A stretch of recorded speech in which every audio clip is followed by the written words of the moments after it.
Եթերում լուրերի ժամն է, բարի երեկո։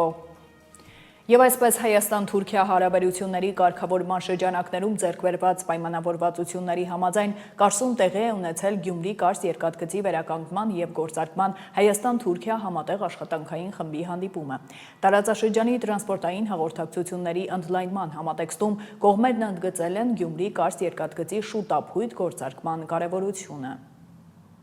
Պատմական առաջընթաց Հայաստանում ԱՄՆ դեսպանատունն անդրադարձել է Կարսում տեղի ունեցած հայ և թուրք պաշտոնյաների հանդիպմանը, նշելով, որ պատմական առաջընթաց է խաղաղ ու բարգավաճ Հարավային Կովկասի կերտման ճանապարհին։ Այսօր Կարսում տեղի ունեցավ հայ և թուրք պաշտոնյաների հանդիպումը ձևավորելու Կարս-Գյումրի երկաթգծի վերակառուցման հարցերով համատեղ աշխատանքային խումբ։ Հայաստանի և Թուրքիայի միջև այս առանցքային օղակի վերականգնումը տարածաշրջանային կապուղիների բացման և տարածաշրջանային կայունության ապահովման կարևոր քայլ է։ Այս օրինակ շրջադարձային զարգացումների համար հիմքեր էին նախապատրաստվել օգոստոսի 8-ին նախագահ Թրամփի հյուրընկալած Վաշինգտոնի գագաթնաժողովում։ Հայաստանում ԱՄՆ դեսպանատունը ողջունում է Հայաստանի և Թուրքիայի միջև տասնամյակներ շարունակ փակված տնտեսական ու հասարակական կապերի վերաբացման ուղղությամբ այս կոնկրետ քայլերի ձեռնարկումը, նշված է հաղորդագրությունում։ Մի շարք լրատվամիջոցներում տարածվել է տեղեկություն, թե իբր սահմանազատման գործընթացի շրջանակում ձեռք է բերվել պայմանավորվածություն, համաձայն որի Հայաստանը փոխանցելու է Ալավերդի խոշորացված համայնքի Ջիլիզա գյուղը։ Վարչապետի մամուլի քարտուղարը հայտնում է, որ Հայաստանի Հանրապետության ինքնիշխան տարածքի որևէ հատվածի այլ երկրի փոխանցման մտադրության, ծրագրի կամ պայմանավորվածության մասին որևէ հայտարարություն, միտք կամ տեղեկություն չի կարող համապատասխանել իրականությանը ի բնե։ Հետևաբար, ինչպես նախորդիվ, այնպես էլ այս և հետայսու նման բովանդակություն ունեցող ցանկացած հրապարակում հերքել ենք, հերքում ենք և կհերքենք դրանց մտածածին լինելու պատճառով, նշել է Նազելի Բաղդասարյանը։ Փարիզում արտգործնախարարի գլխավորությամբ կայացել է Եվրոպական տարածաշրջանի երկրներում և կազմակերպություններում հավատարմագրված Հայաստանի Հանրապետության դիվանագիտական ներկայացուցչությունների ղեկավարների հավաք։ Ելույթում Արարատ Միրզոյանն ասել է, որ բազմաթիվ երկրների հետ ռազմավարական գործակցություններ են քննարկվում։ Մեկ շաբաթից կտեսնենք նաև Ֆրանսիայի հետ երկար բանակցված փաստաթղթի ստորագրումը։ Նախարար Միրզոյանն անդրադարձել է մայիսի 4-ից 6-ը Երևանում կայանալիք բարձրաստիճան միջոցառումներին, եվրոպական քաղաքական համայնքի և Հայաստան-Եվրամիություն գագաթնաժողովներին և Երևանյան երկխոսություն միջոցառմանը։ Քննարկվել են Հայաստան-Եվրամիություն գործընկերության, եվրոպական երկրների հետ երկկողմ գործակցության խորացման ուղղությամբ աշխատանքները, ընթացիկ ծրագրերն ու հեռանկարները։ Մտքեր են փոխանակվել տարածաշրջանային և միջազգային զարգացումների մարտահրավերների շուրջ։ Վերջին անգամ մենք բոլորս իհարկե ավելի ընդլայնված կազմով հանդիպել ենք օգոստոսի վերջին, եթե հիշողությունս ինձ չի դավաճանում, որից հետո շատ բաներ են տեղի ունեցել, հատկապես եվրոպական աշխարհամասում և Եվրոպական միություն, առանձին երկրներ Հայաստան հարաբերություններում, բազմաթիվ երկրների հետ ռազմավարական համագործակցություններ են քննարկվում, առաջիկայում կստորագրվեն, հենց նաև նույն Ֆրանսիայի հետ կունենանք հնարավորություն վերջապես կտեսնենք ստորագրումը այդ երկար բանակցված փաստաթղթի, այլ երկրների հետ էլ են նմանատիպ փաստաթղթեր քննարկվում, էլի նույն օրերին կամ հետո տարբեր մակարդակներով կունենանք ստորագրություններ։ Մինչ այս վերջին ամիսներին իհարկե առանձին երկրների հետ արդեն դա տեղի է ունեցել, օրինակ Գերմանիայի հետ։ Իհարկե անվանումները փաստաթղթից փաստաթուղթ մի փոքր տարբերվում են, մի դեպքում դա ռազմավարական գործընկերության հաստատվում է, մի դեպքում դա գործընկերության ռազմավարական օրակարգ, օրինակ Եվրոպական միության հետ դեկտեմբերին մեր թարմացված օրակարգի անունը վերջադրվեց գործընկերության ռազմավարական օրակարգ։ Եվ այսպես շարունակ, ուրեմն նաև գիտեք բոլորդ Եվրոպական քաղաքական համայնքի գագաթնաժողովն առաջիկայում տեղի ունենալու Երևանում, Եվրոպական միություն Հայաստան երբևէ չեղավ, այսինքն առաջին անգամ այդ ձևաչափով գագաթնաժողով է նաև տեղի ունենալու, անմիջապես դրանից հետո նորից Երևանյան երկխոսության հերթական միջոցառում թողարկումը կլինի, ինչպես եւ ենթադրում ենք մի մասը քաղաքական համայնքի գագաթնաժողովի մասնակիցների կլինեն եւ ղեկավարներ եւ նաեւ արտգործնախարարներ ցանկություն են հայտնել մնալ եւ մասնակցել Երևանյան երկխոսությանը։ Սա իհարկե հավելյալ կշիռ է հաղորդում այդ միջոցառմանը եւ ընդամենը երրորդ թողարկումն է, բայց արդեն բավականին ծանրակշիռ պատմություն ունի, կարծում եմ որ շատ ստացված ֆորմատ է եւ պետքա պահել, շատ լավ հնարավորություն է էքսպերտներին, քաղաքական գործիչներին, վերլուծաբաններին, լրագրողներին, երիտասարդներին ներգրավել որևէ կերպ Երևանում տեղի ունեցող որևէ բանի։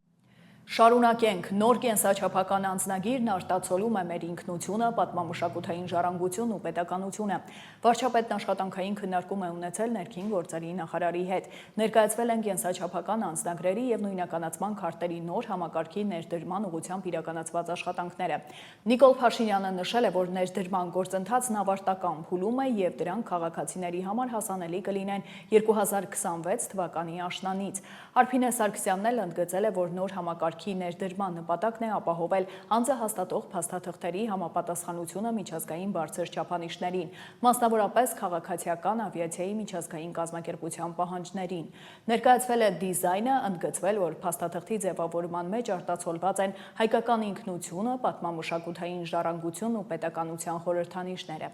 Ըստ այդմ նախ արտացոլված է Հայաստանի Հանրապետության ուրվագծային քարտեզը, այբուբենն ու առաջին հայատառ նախադասությունը։ Ինչ ենք մենք որոշել, նախկինում էլ մենք ունեինք կենսաչափական անձնագրեր եւ նույնականացման քարտեր, որն էր հիմնական պատճառը, որ մենք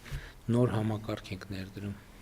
Մեծարգո վարչապետ, այո, մեր նպատակը կենսաչափական նոր անձնագիր եւ նույնականացման քարտ տրամադրելն է մեր քաղաքացիներին։ Ինչու ենք մենք նոր համակարգներ դնում, որովհետեւ այն ենթակառուցվածքը, որը օրինակ 2022 թվականին հասանելի է եղել Հայաստանի Հանրապետությունում, առհասարակ որևէ աղերս չունի միջազգային ստանդարտի հետ, եւ մեր նպատակն է քաղաքացիական ավիացիայի միջազգային կազմակերպության ICAO-ի 9303 ստանդարտին համապատասխան նոր փաստաթղթեր տրամադրել մեր քաղաքացիներին։ Սա նշանակում է, որ նորագույն տեխնոլոգիաների համապատասխան են փաստաթղթերը, սահմաններին փոխճանաչելի փաստաթղթերի մասին ենք խոսում, որպեսզի մեր քաղաքացիները շատ ավելի արժանապատիվ կարողանան ճանապարհորդել։ Եվ հենց այս նպատակադրման բեր, որ մենք սկսեցինք բավական երկար գործընթաց կենսաչափական համակարգի ներդրման, շուկայի ուսումնասիրություն ենք իրականացրել եւ ի վերջո անցյալ տարի ապրիլին կնքել ենք պայմանագիր մասնավոր գործընկերոջ հետ եւ սկսել ենք ներդրումների փուլը, բավական երկար գործընթաց ենք սկսել ենթակառուցվածքից մինչեւ դիզայնի աշխատանքներ եւ ենթակառուցվածքն այս պայծրությամբ ընթացքի մեջ է գտնվում, այսինքն ձևավորում ենք տվյալների կենտրոն, որը հենց պիտի ապահովի ICAO-ի բարձր համապատասխանությունը այս տեսանկյունից, այս պայն նաեւ ICAO-ի հետ հուշագիր ենք կնքում որպես այդպեսին, որպեսզի կարողանանք մեր տվյալները ընթեռնելի եւ հասանելի դարձնել նաեւ գործընկեր պետությունների համար, ընդհանուր օգտագործման ենթակա։ Պետք է փաստեմ, որ առաջին եւ ամենակարևոր չափանիշը հենց այն է, որ անձահաստատող փաստաթուղթը համապատասխան է լինելու միջազգային այս բարձր ստանդարտին եւ մեր բոլոր լուծումները հենց այս տրամաբանության մեջ են նախատեսված։ Եվ սա կարևոր է նաև Եվրոպական միության հետ վիզաների ազատականացման գործընթացը ավարտին հասցնելու, որպեսզի մեր քաղաքացիները գործնականում առանց վիզայի կարողանան դեպի Եվրամիության երկրներ ճամփորդել։ Միանշանակ, պարոն վարչապետ, եւ սա գործողությունների ծրագրի ուղիղ պահանջն է, կարելի է այսպես ձևակերպել, որովհետեւ երբ որ խոսում ենք անձի ինքնության մասին, շատ կարեւոր է, որ պետությունը տա ճշգրիտ ստանդարտ այս առումով եւ Եվրոպական միության երկրներն էլ վստահ լինեն, որ Հայաստանի թողարկած միջազգային չափանիշներին համապատասխան փաստաթղթերը դրանք հուսալի են, արժանահավատ են եւ իրենք որևէ խնդիր չունեն մեր քաղաքացիների հետ հարաբերակցվել։ Ես առաջարկում եմ հետեւյալը, քանի որ այդ թեմաներով մենք դեռ խոսել ենք եւ ելի կխոսենք, եւ այսինքն տարբեր ամբիոններից խոսելու առիթներ կունենանք, ես առաջարկում եմ, որ մենք հիմա կենտրոնանանք վիզուալ մասի վրա, որպեսզի մեր քաղաքացիները նաև վիզուալ տեսնեն, թե մեր անձնագրերը ինչ փոփոխությունների են ենթարկվելու, եւ այդ տրամաբանությամբ առաջարկում եմ, որ թերթենք եւ ներկայացնենք անձնագրի նոր դիզայնը։ Իհարկե առաջին փոփոխությունը գույնի փոփոխությունն է։ Իհարկե մենք մեր դրոշի վրա 3 գույն ունենք՝ կարմիր, կապույտ եւ ծիրանագույն։ Եվ մենք որոշել ենք նաև, որպեսզի կենսաչափական անձնագիրը կարմիր երանգ ունենա, որը նաև մեր ուսումնասիրությամբ միջազգայինորեն ամենաշատ տարածված երանգներից է, սկզբունքորեն կարմիր կապույտը ամենատարածվածներն են։ Տվյալ դեպքում մենք նաև փոփոխությունը ավելի տեսանելի դարձնելու համար, որովհետև հին նմուշի անձնագրերն էլ դեռ որոշ ժամանակ առնվազն շրջանառվելու են, որպեսզի տարբերությունը շատ ակնառու լինի, դրա համար որոշեցինք փոխել գույնը, ընդհանուր պատկերը այսպիսին է, շատ բան մեր պատկերում կարծում եմ առաջին էջում չի փոխվել, հին նմուշի կենսաչափական անձնագրերում էլ այս նշանը կա, կենսաչափականի նշանը, եւ այդտեղ ոչ մի բան չի փոխվել։ Եվ այս շապիկի հետ կապված ունեք որևէ մեկ։ Պարոն վարչապետ, նկատի ունենանք, որ քանի որ խոսեցին վիզաների ազատականացման մասին, Եվրոպական միության անդամ գրեթե բոլոր պետությունները հենց այսպիսի երանգ են օգտագործել՝ մուգ կարմիր կամ բուրգունդիի տարբեր երանգներ, սա կարծում նաև լավ ժեստ է ընդհանուր տրամաբանության մեջ, թե փոփոխություն ունենալու եւ թե նաև համապատասխանեցնելու Եվրոպական միության ընդհանուր ստանդարտին։ Մենք կենսաչափական անձնագրերը պլանավորում ենք, որ արդեն քաղաքացիներին հասանելի կլինեն 2026 թվականի աշնանը եւ նաեւ արդեն ինչպես առիթ եմ ունեցել ընդգծելու կենսաչափական անձնագրերի ներդրմանը զուգահեռ մենք մեր սահմանային անցման կետերում նաեւ ներդնելու ենք առանց կոնտակտի, մարդկային կոնտակտի անցման մոդելը, երբ որ քաղաքացիները կենսաչափական անձնագիր ունեցող ուղղակի այդ անձնագրերը սկան անելու միջոցով եւ մարդու հետ շփում չունենալու պայմաններում կարողանան հատել սահմանը օդանավակայանում եւ սահմանային անցման մյուս բոլոր կետերում։ Այնպես որ Հայաստանի Հանրապետության սիրելի քաղաքացիներ, բարով վայելենք մեր նոր կենսաչափական անձնագրերը, հիմա արդեն գործնականում սկսում ենք թողարկման գործընթացը։ 2017 թվականի համեմատությամբ 2025 թվականին արձանագրված արդյունքներով գիտության ֆինանսավորումն ավելացել է շուրջ 2.8 անգամ 185%-ով։ Գիտության ոլորտում նաև աշխատավարձերի բարձրացում է եղել ընդհուպ 300%-ով եւ ավելի։ Գիտությունների ազգային ակադեմիայում գիտական հանրության հետ հանդիպան ժամանակ վարչապետ Նիկոլ Փաշինյանն է հայտարարել. Կառավարության ղեկավարը նաև նշել է, որ քննարկման ընթացքում զարմանալի նորություններ է իմացել, որոնք կարծում է իրենց ազդեցությունը կունենան քաղաքականությունների մշակման գործում։ Այս համատեքստում Նիկոլ Փաշինյանն անդրադարձել է նաև ակադեմիայի նախագահ Աշոտ Սահյանի ելույթին։ Գիտությունների ազգային ակադեմիայի ղեկավարը հիշել էր, որ հանդիպումներից մեկի ժամանակ վարչապետը հարց է բարձրացրել, ինչու գիտության ոլորտի որոշ ուղղություններով չդառնալ առաջամարտիկ։ Ըստ Գիտությունների ազգային ակադեմիայի նախագահի դրա համար նախ պետք է առաջադեմ նյութատեխնիկական սարքավորումների բազա, ապա նաև ցանկություն ու բարձր մասնագիտական կարողություններ։ Երբ որ դուք խոսում եք մեր գլուխ գովալու մոտեցման եւ որակավորման հետ կապված խնդիրների մասին, ես մտածում էի, գուցե սխալվում եմ, բայց գոնե ես Գիտությունների ազգային ակադեմիայի շենքում առաջին անգամ եմ նման ձևակերպումներով ելույթ լսում, ելի եմ ասում ամենայն հարգանքով գուցե բաց եմ թողել։ Ես նկատի ունեմ, ես գոնե առաջին անգամ եմ լսում, եւ սա շատ կարեւոր փոփոխություն է, եւ որովհետեւ առաջինը մեր մտածողությունը եւ լեզվամտածողությունը պետք է փոխվի, եւ այս առումով նաեւ պիտի խոստովանեմ, որ ելույթներում իմ ականջը ծակում է, երբ որ ասում եմ, որ կառավարությունը աջակցում է գիտությանը, որովհետեւ այստեղ մի տեսակ բան է, տարածություն է ստեղծվում, դիստանցիա է ստեղծվում կառավարության եւ գիտության միջեւ։ Մենք գիտությանը չենք աջակցում։ Գիտության զարգացումը մեր քաղաքականությունն է։ Այսինքն մենք չենք տեսնում, որ կա պետություն, կառավարություն այստեղ եւ ինչ որ մի հերավորության վրա գոյություն ունի գիտություն, որին մենք պետք է աջակցենք։ Գիտության զարգացումը մեր քաղաքականությունն է եւ դա ունի շատ կոնկրետ եւ շոշափելի պատճառ։ Մենք չենք պատկերացնում պետության զարգացումը առանց գիտության զարգացման։ Եվ մյուս կողմից մենք չենք պատկերացնում գիտության զարգացումը առանց կրթության զարգացման, որովհետև բայց նաև ուզում եմ ասել, որ պետության զարգացում ասելով առաջին հերթին նկատի ունենք տնտեսության զարգացում։ Եվ նաև ես այստեղ մի միտք կար, որը մտածում էի արժի ձևակերպել, թե չէ, ինչքանով կընկալվի, որովհետև գիտությունը ինքը տնտեսություն է։ Եվ երբ որ ֆիզիկայի ինստիտուտի հարգելի տնօրենը խոսում էր, թե ինչպես ջրի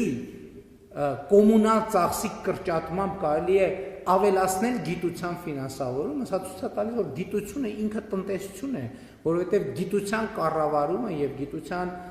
գիտությանը տրվող միջոցների ճիշտ կառավարումը եւ գիտությունը որպես տնտեսություն ընկալելը շատ կարեւոր գործիք է եւ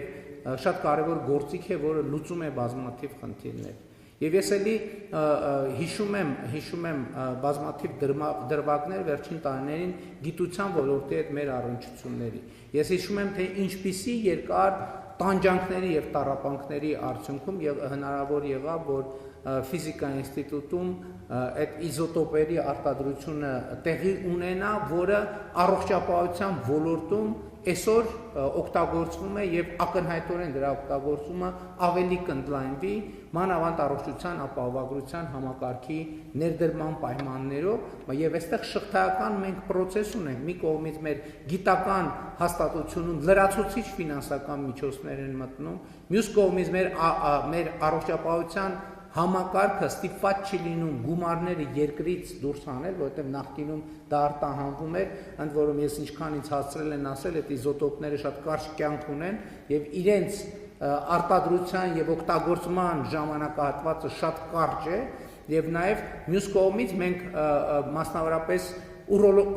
ներողություն քաղցկեղային, ուռուցքային հիվանդությունների վաղ հայտնաբերման եւ հետեւաբար կանխարգելման գործիքներ ենք ստանում, որը իր հերթին մեր մարդկային ռեսուրսը, եթե տնտեսական տերմինով արտահայտվենք, ավելի աշխատունակ, գործունակ եւ կենսունակ է դարձնում, ինչը իր հերթին բերում է տնտեսական էական օգուտներ։ Եվ այս առումով ուզում եմ ասել, որ նաև մեր պատկերացումն է, որ գիտությունը եւ գիտական հանրությունը քաղաքականությունների մշակմանը մասնակցության ավելի մեծ ծավալ եւ ներկայություն պետք է ունենա։ Ընդհանուր առմամբ ես կարծում եմ, որ այո, մենք խոսում ենք պետության զարգացման մասին, որովհետեւ գիտության զարգացումը ինձ համար եւ մեր կառավարության համար առանձին վերցրած ոլորտ չէ եւ կներեք հազար ներողություն գիտության զարգացումը ինքնին առանձին վերցրած իմաստել չունի, այսինքն գիտությունը զարգանա որ ինչ, որովհետեւ գիտության զարգացում մեզ համար պետության զարգացում Հանրապետության նախագահն ընդունել է Էստոնիայի Ռիգի Կոգուի Էստոնիա-Հայաստան խորհրդարանական բարեկամական խմբի անդամներին։ Վահագն Խաչատուրյանն ասել է, որ բարեկամական հարաբերությունները, որոնք հիմնված են ժողովրդավարական ընդհանուր արժեքների վրա, շարունակում են դինամիկ զարգանալ ոչ միայն երկկողմ եւ բազմակողմ մակարդակում, այլև Հայաստան-Եվրամիություն ավելի լայն գործընկերության շրջանակում։ Վահագն Խաչատուրյանն անդրադարձել է նաեւ Էստոնիայի արտաքին գործերի նախարարի վերջերս կատարած այցին, որի շրջանակում կարևոր իրադարձություն տեղի ունեցավ պայմանավորված Երևանում Էստոնիայի նստավայր դեսպանության բացմամբ։ Բարեկամական խմբի անդամ Անդոկի Վիբերգն էլ շնորհակալություն է հայտնել ջերմ ընդունելության համար, ընդգծելով, որ Էստոնիայի եւ Հայաստանի հարաբերությունները հիմնված են փոխադարձ վստահության, հարգանքի եւ ընդհանուր արժեքների վրա։ Նրա խոսքով երկու երկրներն ունեն բազմաթիվ ընդհանրություններ կապված պատմական փորձի, ժողովրդավարական զարգացման ուղու եւ մի շարք մարտահրավերների հաղթահարման հետ։ Հանդիպման ընթացքում կողմերը քննարկել են ինչպես երկկողմ գործակցության, այնպես էլ Եվրամիություն-Հայաստան ձևաչափում գործակցության օրակարգային հարցեր։ Մեր հարաբերությունները բարեկամական հիմնված են ժողովրդավարական արժեքների վրա։ Դա է այն հիմքը, որով զարգանում են մեր հարաբերությունները։ Դրանք եւ երկկողմ, եւ բազմակողմ մակարդակներում են։ Իհարկե Եվրամիության մակարդակում են մեր շփումները շատ ինտենսիվ եւ կարեւոր։ Եվ մենք գնահատում ենք, որ դեսպանատան բացումը նաեւ մեծ նոր հնարավորություններ է տալու մեզ շարունակելու Էստոնիայի հետ մեր համագործակցությունը, որոնք կներառեն նոր բնակավարներ։ Իհարկե այդ հարաբերություններում առանձնահատուկ տեղ ունենք նաև միջխորհրդարանական համագործակցությունը։ Վստահ եմ ձեր այս այցելությունը օգտակար է լինելու։ Good afternoon, Mr. President. We are delighted to be here and thank you very much for receiving us. Էստոնիա-Հայաստան խորհրդարանական բարեկամական խմբի անդամ Անդոկի Վիբերգի գլխավորած պատվիրակությունն այցելել է Ծիծեռնակաբերդի հուշահամալիր։ Պատգամավորները ծաղիկներ են դրել հայոց ցեղասպանության զոհերի հիշատակը հավերժացնող անմար կրակի մոտ, հարգել Սուրբ նահատակների հիշատակը։ Հայոց ցեղասպանության թանգարան ինստիտուտում հյուրերը ծանոթացել են Եղեռնի մասին հավաստող փաստաթղթերին ու նյութերին, գրառում կատարել պատվավոր հյուրերի հուշամատյանում։ Եվրամիության անդամ երկրների դեսպանությունների ներկայացուցիչները պատվիրակության ղեկավար Վասիլիս Մարագոսի ղեկավարությամբ ապրիլի 28-ին այցելել են կենտրոնական ընտրական հանձնաժողով։ Դիվանագետները հանձնաժողով են այցելել սեփական նախաձեռնությամբ։ Հանձնաժողովի նախագահը ողջունել է հյուրերին եւ ներկայացրել ընտրական մարմինների նախապատրաստական աշխատանքները ազգային ժողովի հերթական ընտրություններին ընդառաջ։ Այլ թեմաներ ուժեղ Հայաստան կուսակցության անդամ Կանդազմականունով հայտնի Արթուր Ավանեսյանը կալանավորվել է 2 ամսով։ Այս մասին հայտնում են հակակոռուպցիոն դատարանից։ Ավելի վաղ հակակոռուպցիոն կոմիտեն հաղորդագրություններ տարածել, համաձայն որի փաստական տվյալներ են ստացվել այն մասին, որ ուժեղ Հայաստան կուսակցության համակիրը ազգային ժողովի ընտրություններին իրենց օգտին քվեարկելու դիմաց մի շարք ընտրողների աշխատանքի ընդունելու եւ այլ եղանակով խոստացել է տալ կաշառք։ Առաջարկն ընդունվել է։ Դեպքի առթիվ նախաձեռնվել է քրեական վարույթ, հանրային քրեական հետապնդում է հարուցվել 4 անձի նկատմամբ, որոնք ձերբակալվել են։ Այժմ աշխարհում կատարվող իրադարձությունների մասին։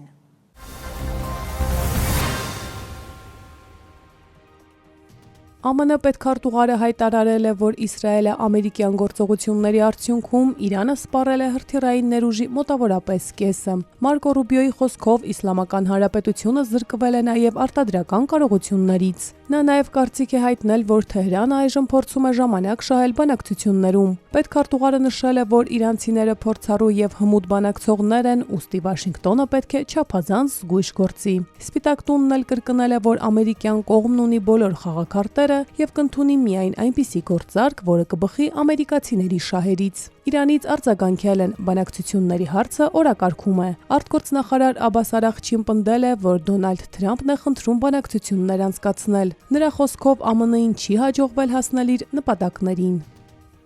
Թեհրանը դատապարտում է ԱՄՆ-ին Հնդկական օվկիանոսում ամերիկացի զինվորականների կողմից իրանական 2 նավթատար լցանավերը կալանելու համար եւ դա համարում է ծովահենության օրինականացում։ Այս մասին X-ում գրել է Իրանի արտաքին գործերի նախարարության պաշտոնական ներկայացուցիչ Էսմայիլ Բաղային։ Սա ծովահենության եւ զինված կողոպուտի ուղղակի օրինականացում է բաց ծովում։ Ծովահենները վերադարձել են միայն թե հիմա նրանք գործում են կառավարության կողմից տրված հրամաններով, ընթանում են պաշտոնական դրոշների ներքո եւ իրենց կողոպուտն անվանում են իրավապահ գործունեություն, նշել է Բաղային։ Միևնույն ժամանակ ՄԱԿ-ում Իրանի մշտական ներկայացուցիչ Ամիր Սաիդ Իրավանին լրագրողների հետ զրույցում ասել է, որ Միացյալ Նահանգները եւ Իսրայելը անօրինական ագրեսիվ պատերազմ են մղում Իրանի դեմ, խախտելով ՄԱԿ-ի կանոնադրությունը, խաթարելով անվտանգությունը ծովում եւ սպառնալով տարածաշրջանային խաղաղությանը։ Միջուկային աղետի վտանգը բարձրացել է այնպիսի մակարդակների, որոնք չեն եղել սառը պատերազմից ի վեր։ Ուստի անհրաժեշտ է ապահովել միջուկային զենքի չտարածման մասին պայմանագրի արդյունավետությունը։ Այս մասին X-ում հայտարարել է Ատոմային էներգիայի միջազգային գործակալության ղեկավար Ռաֆայել Գրոսին։ Գրոսին հավելել է, որ միջուկային զենքի տարածման կանխումը բխում է ընդհանուր շահերից, իսկ միջուկային զենքի չտարածման մասին պայմանագիրը դրա համար ամենահզոր բազմակողմ գործիքն է։ Ջանքերի հիմքում Ռաֆայել Գրոսին նշել է, որ ընկած է երաշխիքների ռեժիմը, որը թույլ չի տալիս միջուկային նյութերի փոխանցումը խաղաղ օգտագործումից ռազմականի։ Ավելի վաղ Ռուսաստանի արտաքին գործերի նախարարության հատուկ հանձնարարություններով դեսպան Անդրեյ Բելոուսովը հայտնել էր, որ միջուկային հնգյակի երկրների կողմից միջուկային զինանոցների կրճատման եւ լիակատար վերացման հնարավորությունը չափազանց ցածր է։ Արևմուտքը կորցնում է առաջատար դիրքերն աշխարհում, տեղը զիջելով գլոբալ հարավի երկրներին։ Այս մասին բայց երկխոսություն ֆորումի մասնակիցներին ուղղված տեսաուղերձում հայտարարել է Ռուսաստանի Դաշնության նախագահ Վլադիմիր Պուտինը։ Նախագահի խոսքով ժամանակակից աշխարհում ավելի ու ավելի կարևոր դեր են խաղում այն երկրները, որոնք հասկանում են ինքնիշխանության կարևորությունը։ Հենց մեր աչքի առաջ ձևավորվում է համաշխարհային զարգացման ավելի բարդ, բազմաբևեռ ճարտարապետություն։ Դրանում ավելի մեծ դեր են խաղում այն պետությունները, որոնք հավաստիորեն հասկանում եւ գնահատում են ազգային ինքնիշխանության կարևորությունը քաղաքական, տնտեսական, մշակութային եւ հասարակական ոլորտներում, նշել է Ռուսաստանի Դաշնության նախագահը։ Լիբանանի հարավում Ցախալը ոչնչացրել է Հեզբոլահի շուրջ 1000 օբյեկտ։ Այս մասին հայտնում է Ցախալի մամուլի ծառայությունը։ Ցախալի զորքերը հարավային Լիբանանում 91-րդ դիվիզիայի հրամանատարության ներքո ապամոնտաժել են ավելի քան 1000 ահաբեկչական ենթակառուցվածքային օբյեկտներ, որոնք օգտագործվել են Հեզբոլահի ահաբեկիչների կողմից Ցախալի զորքերի դեմ հարձակման ծրագրեր իրականացնելու համար։ Ներառյալ ականապատված կառույցներ եւ շենքեր, որտեղ զենքեր են եղել, գրված է հաղորդագրությունում։ Նշվում է, որ զորքերը նաև հայտնաբերել են հարյուրավոր զինատեսակներ, այդ թվում գնդացիրներ, Կալաշնիկովի ինքնաձիգներ, նռնակներ, ականներ, ատրճանակներ, հակատանկային հրթիռներ, զինամթերք եւ ականանետի արկեր։ Ինդոնեզիայի մայրաքաղաք Ջակարտայի մոտակայքում գտնվող Բեկասի քաղաքում գնացքների բախման հետևանքով զոհերի թիվը հասել է 14-ի, եւս 84 մարդ վիրավորվել է։ Այս մասին այսօր փրկարարական աշխատանքների ավարտից հետո հայտնել է Ինդոնեզիայի պետական երկաթուղային ընկերության գործադիր տնօրենը։ Միջքաղաքային եւ մեծ հեռավորությամբ մեկնող գնացքների բախումը տեղի է ունեցել ապրիլի 27-ի ուշ երեկոյան։ Վթարի հիմնական հարվածը կրել է կանանց համար նախատեսված վագոնը։ Բոլոր զոհերը կանայք կայք են։ Ինդոնեզիայի նախագահ Պրաբովո Սուբիանտոն հայտնել է, որ համաձայնել է երկաթգծի մոտ կառուցել էստակադա երթևեկության լուրջ խցանումները կարգավորելու համար։ Նա հավելել է, որ իշխանությունները կհետաքննեն բախումը։ Նախագահը նաև նշել է, որ երկաթուղային ցանցի մեծ մասը գտնվում է շատ վատ վիճակում։ Արմինե Գևորգյան, Update լրատվական։